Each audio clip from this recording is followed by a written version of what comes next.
Hey guys, Brian Howell from Boulder Daily Camera. I've got one for both of you, if that's okay. Start with Travis. And Travis, obviously a huge night for you. Can you talk about the one touchdown catch you had where the guy pretty much had his arm around your head a little bit? Can you talk about that one in particular? It's funny because he got on me for not catching the one that we called a flag because I told him to throw me the ball no matter what. So he got mad at me. He was like, I don't care, catch the ball.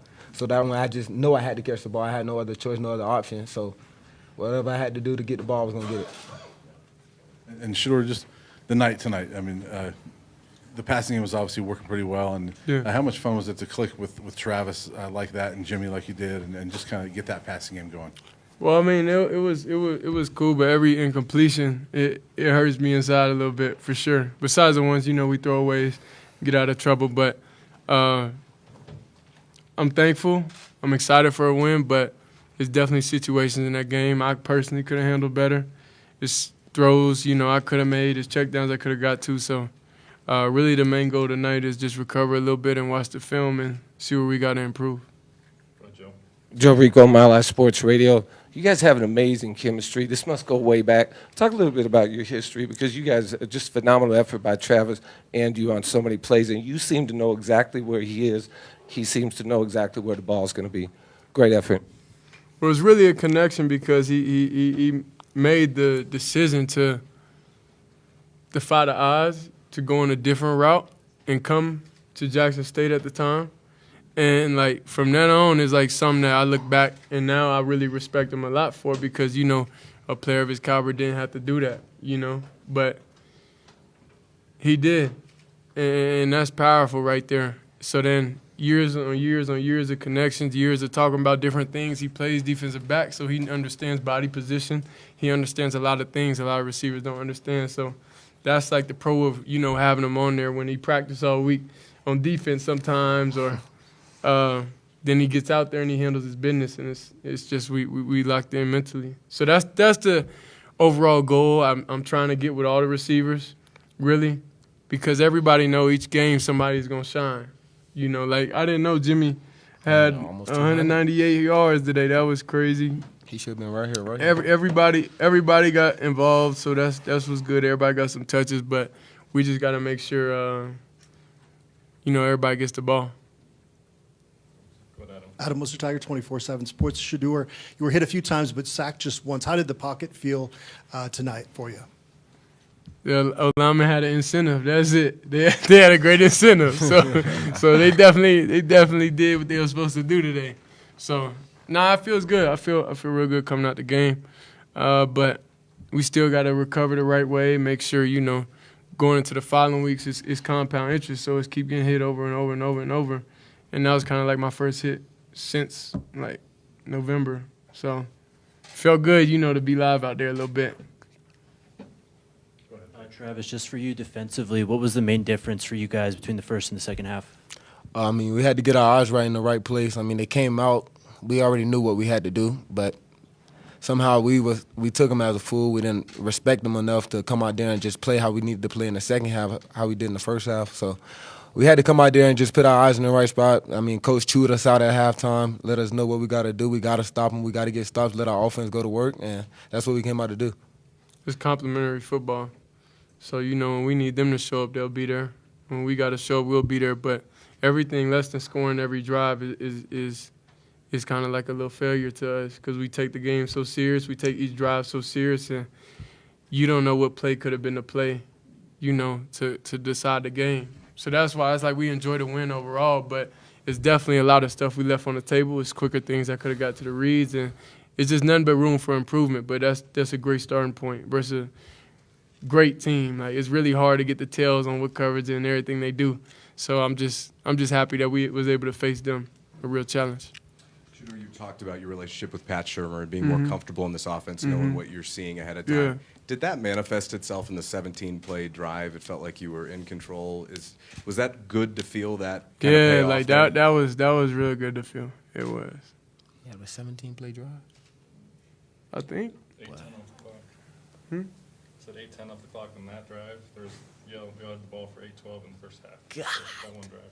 Yeah, that was crazy. We didn't even feel like that. But all it was, just dad and everybody just getting back to the basics. And that's why I told them, I said, let's just get back to the basics. They came out and they did something that I seen on film once, so we was able to adjust and see, okay, this guy is dropping here, this guy is doing this, and when we get this look, this is what's going to happen. So that's when the magic started. It's great communication. I was going to ask you, we haven't had a chance to speak to you so far. What are your goals for this year, and how do you feel about this season? I got no personal goals. I mean, I just want my team to come out here and win every week, and I want us to go out there and just dominate, do our job. I mean, we got a target on us, man. We got to go out and win. We got to make a statement. We got to let everybody know we're here to stay. We're not here no mediocre teams. I mean, that's why I didn't want to talk to the media. I just want to go to work with my guys and let them know, wait, I'm here with y'all. Like, y'all got to have my back just like I got y'all back. Let's go in here and let's win.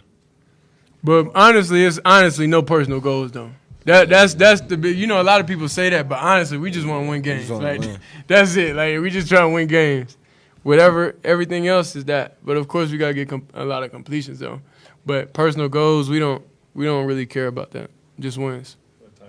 Tyler King with the Denver Gazette. Shedeur, your dad was in here saying that the pass to LeJontay was something you kind of checked into because you wanted to get him a big play. I mean, what were you seeing on that play that you just wanted to get LeJontay? Cover zero, and we have like the best receiver room in the nation, so it's kind of like disrespectful. So it was something I definitely would learn from. So that's why I'm happy everything in my life. I always was able to learn from it. So it's not too many mistakes you're gonna see I made twice. So that's just something I'm gonna learn, understand that, and even if it looks super tempting, and it's just like still like you just gotta, just go with it. So it's a lot of situations like play clock and everything that we're getting back into the flow of the games, but I'm just excited about the starting point and excited getting everybody involved, and next week we'll be locked in and focused. For you, Travis, athletes like LeBron James, Patrick Surtain just tweeted, Travis is wonderful and never seen anything like it. When you hear all of these positive comments coming from some of the best players around the league in basketball, wherever, how much does that fuel you in your game and recognize you are one of the best athletes in college football? I mean, it don't do nothing to me at all. I mean, it's a lot of people that love me. It's a lot of people that hate me. If I try to look on the internet and see what people are saying about me, it's not going to be good for me. I mean, I'll be down in my shell, not want to talk to nobody because it's a lot of haters, but it's a lot of good people. So I don't even try to look at it. I don't pay attention to it. I just want to win with my team, go out with my brothers, and at the end goal, I want us to be holding up a trophy. Travis, I want to ask you about one of your teammates. Cam Craig went down tonight. What happened to him? Tackle concussion, I think. But Savion Riley came in and played a pretty good game. Can you talk about Savion and just kind of the way he stepped up tonight? I mean, Cam been on him. I mean, the weight room, him and Cam work out. He try to do something that Cam don't like, don't mess with. Cam gonna make sure he fix it because he know, like, if I go down, you got to get in there. You got to be the next dude to go in there and lead us. So, I mean, Cam did a pretty good job helping him out this offseason, teaching him the way to goes and, like, how you got to treat your body, how you got to go along with everything, how you got to be in the playbook. So Cam did a real good job of doing that. So we know when he got in the game, all we got to do is communicate with each other, and we'll be going in there and we'll be doing what we've been doing, even if Cam not in there. Shedeur, David, I'm with The Athletic. How does this offense compare to what you guys ran last year, and how does that process of game planning and game day, and how does that compare to what you guys ran a year ago? Well, it's really tough in practice. It's tough, just like you said, like Savion, like it's going against a safety like him because I go, ones go against twos and everything. But it really gets him prepared, for the moment. And he prepares me for the other safeties we're going to face just by looking them off, just by small details and what he's talented at and how rangy he is also. So I feel like overall, like mentally, I've grown. I watch a lot more football than I ever done now because I'm really like, a student of the game, and I just love seeing how everybody else figures out and fixes different problems in the game. So that's just what amazes me. What about working with Coach Shermer? Oh, yeah, Coach Shermer is real easy. It was definitely – I feel like we trust each other. He sees things a certain way, I see things a certain way, and then we're able to communicate. Like if he says, okay, it's this play, I asked him, okay, what are you seeing here? Like, so I can understand like his thought process and same vice versa. So it's very complimentary, and I love it. What's good, y'all? Question for both of you. Shedeur, you mentioned getting a lot of guys involved. I think 4, maybe 5 of your first completions were to different guys, one of them being Draylon. It seemed like there was a bit of an effort early on. and even later on to get him involved, get him touches. What do you like about his game? What do you see out of him and Travis as well? Well, it's really to get all the receivers involved. It's just about really what coverage, it's about the coverage. It's not really even about the super pretty much ISOing. Plays break down, but overall that's just how football is. You're not just looking at, I'll say, one guy the whole time. You're going through different reads, you're going through different things, and anything you're unsure of, you're going to find the running backs, you're going to find the checkdowns, whether it's shallows, anything, comebacks, anything. So that's the main thing. It's not about what receivers are in what places. It's just about what the read and what the defense gives you. Last one, go ahead, Troy. Shedeur, is there anything Travis does that surprises you as a receiver? Because you see him every day in practice, we don't. Is there anything he does? I don't see him every day in practice. Yeah, I don't see him every day in practice. But his ability to get out there, even with just a lesser amount of reps, and be able to adjust and be able to see it. That's the main thing. Just we all get on the same page. It's the first time all of us collectively as a group has played with each other. So it's real exciting. But then at the end of the day, everybody has to interlock and understand how we're all thinking and, okay, what's good, what's not. There's like active conversations on the sideline. Like if you always see us on the sideline, we're always talking about, okay, what'd you see? Right here, let's do this, like proactive things and not being too much reactive to whenever they throw stuff at us. But it's really just getting back to the basics. But every drive we didn't score, we kind of took that very personal, and Always. yeah. Yeah, Travis always open because he understands how he's being covered. He understands he's being covered over top. Is he being covered underneath from behind? Pause. Yeah, but just overall, he just understands when somebody's on him. Pause. Thank you.